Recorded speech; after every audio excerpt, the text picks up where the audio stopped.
I'm not quite sure how to start this episode, but today is March 26th, 2023. And yesterday I said goodbye to Baxter, my little dog, 11 years old. God, um, he's been my little guy since, shortly after I was married. And I am feeling such profound loss right now. And I'm just reflecting back on the last week and what his life has meant to me for the last 11 years and some of the lessons that I've learned from this experience. And one was I took a picture of him and his brother were snuggling together Monday, back to back, just laying on the couch. And I remember just being filled with such gratitude, watching him just be with his brother, just be there. And I remember thinking, like, well, I knew that he was going to go eventually one day, and thinking, like, wow, what would be the best way for him to go? My father died when I was 12 and I wasn't there. He died at the hospital, and it was a long, lingering death. And I was with Eddie when Eddie passed away, the last 5 hours of his life, which came suddenly. And then Charlie, my other dog, when my ex-wife and I said goodbye to him, it was time. He was suffering, and we made the decision, or she made the decision, to help end his suffering. And that was hard. But for the last week, I have just been guided by intuition, the universe, I don't know, just showing Baxter extra love and attention, just really being with him in those moments. Holding him just an extra half beat, taking a nap and just holding him against my chest and giving him a kiss on the back of his head right behind his ear. And dogs are their family. We are lucky to have them. And I think about, like, even his last day on earth.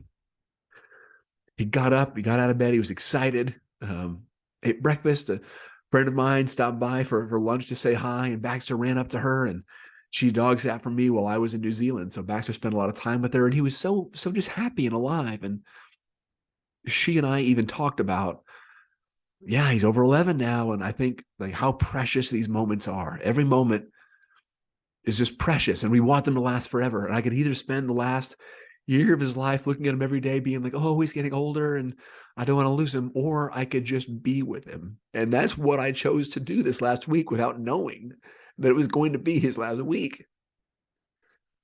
And I think about just that extra little time that I took with him, and that when I found him just completely unresponsive last night, and took him to the vet anyway, thinking, like, please God, let there be something they can do. But there wasn't.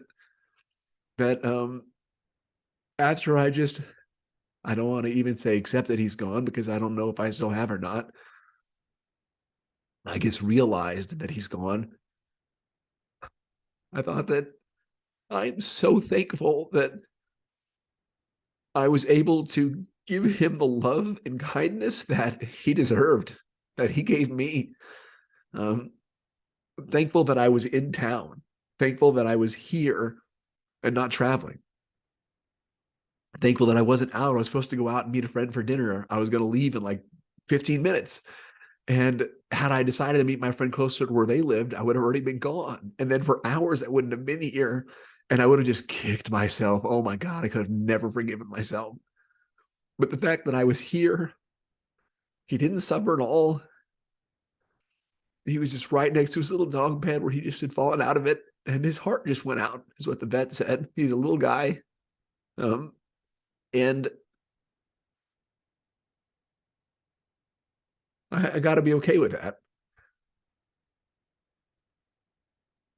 I don't know how to be okay with it. I know I talk about impermanence. I know I talk about acceptance. And I guess I also talk about allowing myself to feel my feelings. And that's kind of what I'm doing right now. This just hurts. Out of all the things I've been through in the last year, this is hard. Like, there is such a finality to this. There is such a,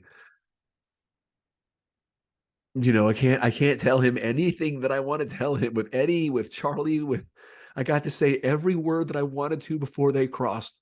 everything with little Max. I'm glad that his the last days of his life he knew, and his whole life he knew how much I loved him and how much he meant to me. And it's such an important reminder that like we don't know when it'll be the last time we talk to someone. We don't know when it's going to be the last time that our pet, snuggles up next to us, or gives our hand a kiss, or wakes us up with a lick on the forehead. You don't know. You don't know where the last time in your life is going to be with any situation. So why do we lose? Why do we move through life so carelessly? Why do we just focus so much on our fucking selves that we don't show love to the people and the animals around us? And I am so thankful that for the last week I've really just been holding him and loving him. And I'm really going to do my best to live more intentionally and do that with Gizmo and do that with the people that I care about in life. Like, don't be afraid to pick up the phone and call and tell them you care about them. Don't be afraid, to talk about how you feel and say, you know what you did hurt me, but that doesn't mean that I want you out of my life. Don't hold grudges. Don't hold resentments. And these fucking animals, they're better than I am. I mean, Baxter and Gizmo, not an ounce of anything other than purity in their hearts. And I feel guilty. Like, if I would have found him 2 minutes sooner, maybe it would have made a difference, but there's nothing that could be done. Like, I saw him 30 minutes before that. It wasn't like I can't be there for every moment of the day, but I just have such guilt. Like, okay, maybe if I found him sooner. But what can I learn from this? What can I take from this lesson moving forward? And I guess the first thing is that, like I said earlier, be mindful. Realize that you never know when it's going to be the last time you're talking to someone or holding your pet or in your home or, at your job or walking through this trail that you love, or you don't know when it's the last time. So fucking enjoy every moment you have, every moment. And I guess another lesson is you don't know what anyone else is dealing with. You don't know what kind of day anyone else is having. You don't know if they had to say goodbye that morning to a pet they had and loved and held for 11 years. Everyone has something that they're dealing with, and pain and loss and suffering in their life. So be kind.